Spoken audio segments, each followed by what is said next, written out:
Hai semuanya, selamat datang di video pembelajaran ekonomi bareng aku. Hari ini kita mau bahas hal penting banget, tapi sering gak kita sadari. Saat ini, di Indonesia, pemerintah menambah belanja besar-besaran. Misalnya program bantuan makan gratis untuk jutaan orang, untuk mendorong pertumbuhan ekonomi di awal 2026. Data terbaru juga menunjukkan kebijakan moneter dipertahankan agar stabilitas harga dan nilai tukar kuat meskipun rupiah sedang melemah. Namun di sisi lain, pengangguran masih menjadi kekhawatiran banyak orang karena menjadi salah satu isu utama yang dirasakan masyarakat dan menempati posisi penting dalam kekhawatiran publik.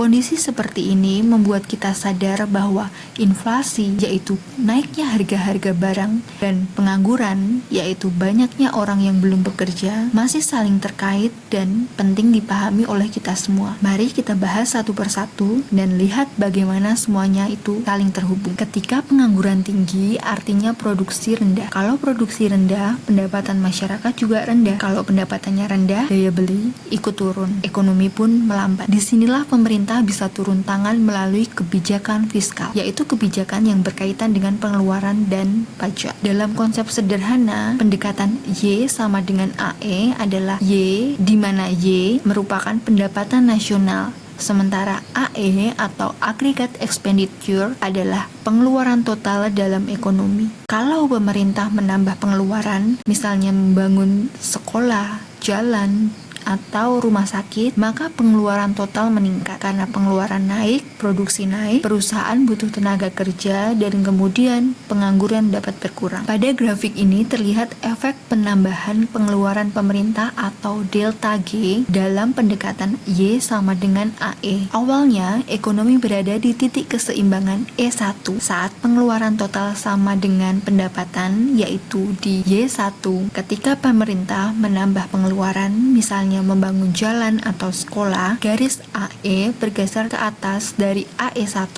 ke AE2. Akibatnya, keseimbangan baru terbentuk di titik E2 dengan pendapatan nasional yang lebih tinggi, yaitu Y2. Artinya, tambahan belanja pemerintah mendorong penduduk dan membuka lapangan kerja. Contohnya, saat pemerintah membangun proyek infrastruktur di daerah, banyak warga direkrut untuk bekerja. Mereka mendapatkan gaji, lalu membelanjakannya di warung atau pasar. Ekonomi pun ikut bergerak dan pendapatan meningkat. Grafik ini menunjukkan efek pengurangan pajak dalam pendekatan Y sama dengan AE. Awalnya ekonomi ada di titik E1 dengan pendapatan Y0. Saat pajak dikurangi, uang yang diterima masyarakat bertambah. Karena uangnya bertambah, orang jadi lebih banyak untuk belanja. Akibatnya, garis AE naik dari AE1 ke AE2. Titik keseimbangan pindah ke E2 dan pendapatan naik menjadi Y1. Artinya, pajak turun membuat belanja naik dan kemudian produksi naik dan akhirnya ekonomi pun tumbuh. Contohnya, kalau pajak UMKM diturunkan, pemilik usaha punya sisa uang lebih banyak. Mereka bisa menambah stok barang atau pegawai dan ekonomi pun jadi lebih bertumbuh. Grafik ini menunjukkan efek kebijakan fiskal dalam model ADAS. Awalnya ekonomi ada di titik E0 dengan pendapatan Y0 dan harga P0. Saat pemerintah menambah pengeluaran atau mengurangi pajak, permintaan naik. Kurva AD bergeser ke kanan dari AD0 ke AD1 atau AD2. Akibatnya, keseimbangan pindah ke E1 atau E2. Pendapatan nasional naik dari Y0 ke Y1 atau Y2. Tapi, harga juga ikut naik dari P0 ke P1 atau P2. Artinya, kebijakan fiskal bisa menaikkan produksi dan mengurangi pengangguran, tapi bisa juga mendorong kenaikan harga. Contohnya, saat pemerintah memberi banyak bantuan tunai, masyarakat belanja lebih banyak. Toko ramai, produksi naik, tapi harga bisa ikut naik kalau barangnya terbatas. Grafik ini menunjukkan efek kebijakan moneter untuk mengurangi pengangguran. Awalnya ekonomi di titik E0 dengan pendapatan Y0. Saat bank sentral menurunkan suku bunga, investasi naik. Kalau investasi naik, garis AE bergeser ke atas dari AE0 ke AE1. Titik keseimbangan pindah ke E1 dan pendapatan naik ke Y1. Artinya, produksi bertambah dan pengangguran berkurang. Contohnya, kalau bunga pinjaman pinjaman usaha diturunkan, lebih banyak orang berani buka usaha. Usaha bertambah, para pekerja direkrut untuk bekerja, dan ekonomi jadi lebih ramai. Grafik ini menjelaskan hal yang sama, tapi dengan model ADAS. Awalnya ekonomi di titik A dengan pendapatan Y0 dan harga P0. Saat suku bunga turun, permintaan naik, kurva AD bergeser ke kanan dari AD0 ke AD1. Keseimbangan baru terjadi di titik C. Pendapatan naik dari Y0 ke Y2, tapi harga juga ikut naik dari P0 ke P1. Artinya, kebijakan moneter bisa menaikkan produksi dan mengurangi pengangguran, tapi bisa juga membuat harga sedikit naik. Contohnya, saat kredit kendaraan murah, banyak orang membeli motor atau mobil. Pabrik produksi jadi lebih banyak, tenaga kerja bertambah, harga kendaraan bisa ikut naik karena permintaan tinggi. Bayangkan ekonomi sudah mulai pulih, banyak orang bekerja, pendapatan meningkat, semua orang belanja. Kalau produksi tidak bisa mengejar permintaan, harga akan ikut naik. Itulah inflasi. Sekarang tantangannya berbeda, bukan lagi kekurangan permintaan, tapi kelebihan permintaan. Lalu, apa yang dilakukan pemerintah? Kalau sebelumnya pemerintah menambah pengeluaran, sekarang bisa sebaliknya. Pemerintah bisa mengurangi belanja dan menaikkan pajak. Grafik ini menjelaskan inflasi dalam pendekatan Y sama dengan AE. Awalnya ekonomi di titik E0 dengan pendapatan Y0. Karena pengeluaran terlalu besar, permintaan naik sampai ke E1 di Y1. Tapi Y1 sudah melewati kapasitas ekonomi penuh atau YF. Artinya produksi tidak bisa bertambah lagi. Jadi, yang naik bukan produksi tapi harga.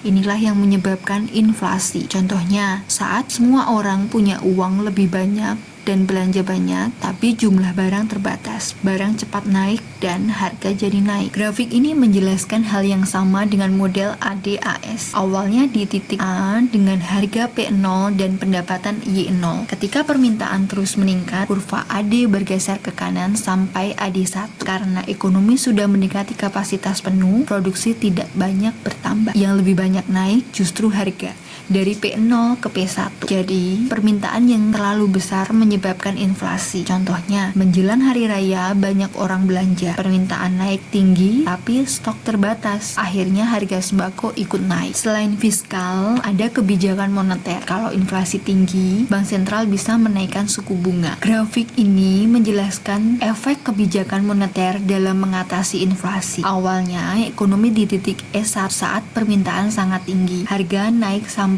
P1 dan terjadi inflasi. Untuk menurunkan inflasi, bank sentral mengurangi jumlah uang beredar atau menaikkan suku bunga. Akibatnya, orang dan perusahaan mengurangi pinjaman dan belanja. Permintaan turun sehingga kurva AD bergeser ke kiri dari AD1 ke AD2. Keseimbangan baru ada di titik E2. Harga turun dari P1 ke P2 dan inflasi lebih terkendali. Contohnya, saat cicilan kredit naik karena bunga naik, orang jadi lebih hemat belanja. Permintaan barang turun sehingga harga tidak naik terlalu cepat. Sekarang kita lihat benang merahnya. Saat ekonomi lesu, pengangguran tinggi, pemerintah bisa mendorong permintaan. Saat ekonomi terlalu panas, inflasi tinggi, pemerintah menahan permintaan. Artinya, kebijakan ekonomi selalu menyesuaikan kondisi. Namun, ada kondisi yang lebih rumit. Bagaimana jika harga naik tapi pengangguran juga tinggi? Itulah stagflasi. Permintaan tidak bisa langsung dinaikkan karena harga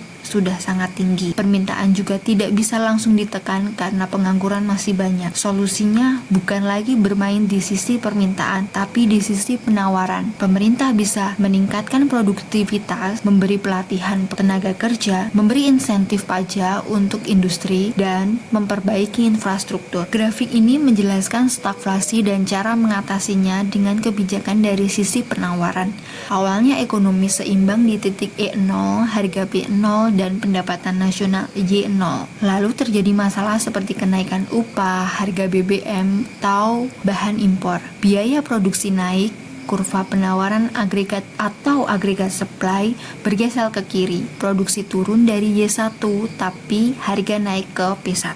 Jadi ekonomi lesu tapi harga naik. Itulah yang disebut stagflasi. Solusinya, pemerintah menurunkan biaya produksi dengan misalnya menurunkan pajak bahan baku atau dengan teknologi. Kurva agregat supply bergeser ke kanan lagi, produksi naik dan harga turun atau stabil. Grafik ini menjelaskan inflasi dan kebijakan sisi penawaran. Awalnya ekonomi seimbang di titik 0, E0, harga P0 dan pendapatan Y0. Lalu ekonomi tumbuh cepat, permintaan naik, AD0 ke AD1. Akibatnya harga naik dari P0 ke P1 dan pendapatan naik dari Y1. Inilah yang disebut inflasi karena harga-harga ikut naik. Supaya inflasi tidak makin parah, pemerintah membuat kebijakan yang menurunkan biaya produksi, misalnya dengan teknologi atau menurunkan pajak. Akibatnya, penawaran atau agregat supply bergeser ke kanan. Harga turun dari P1 ke P2. Produksi naik lagi sampai Y ekonomi tetap tumbuh dan harga lebih terkendali. Contohnya, kalau banyak orang ingin beli ayam goreng, harga jadi naik. Tapi kalau penjual dapat mesin baru dan bahan lebih murah, dia bisa menjual lebih banyak dengan harga yang lebih stabil. Grafik ini menjelaskan pengangguran dan kebijakan segi penawaran. Awalnya ekonomi ada di titik E0, pendapatan masih di Y0, masih di bawah kondisi ideal, jadi pengangguran masih tinggi. Lalu pemerintah membuat kebijakan segi penawaran, misalnya dengan memperbaiki infrastruktur, memberi pelatihan kerja, atau mempermudah izin usaha. Akibatnya, produksi jadi lebih lancar. Kurva agregat supply bergeser dari AS0 ke AS1. Hasilnya, pendapatan naik dari Y0 ke Y1, pengangguran berkurang dan harga tetap stabil di sekitar P0. Contohnya, kalau pemerintah membangun jalan baru, distribusi barang jadi lebih cepat dan murah. Perusahaan bisa memproduksi lebih banyak lagi, pekerja bertambah, dan ekonomi bisa tumbuh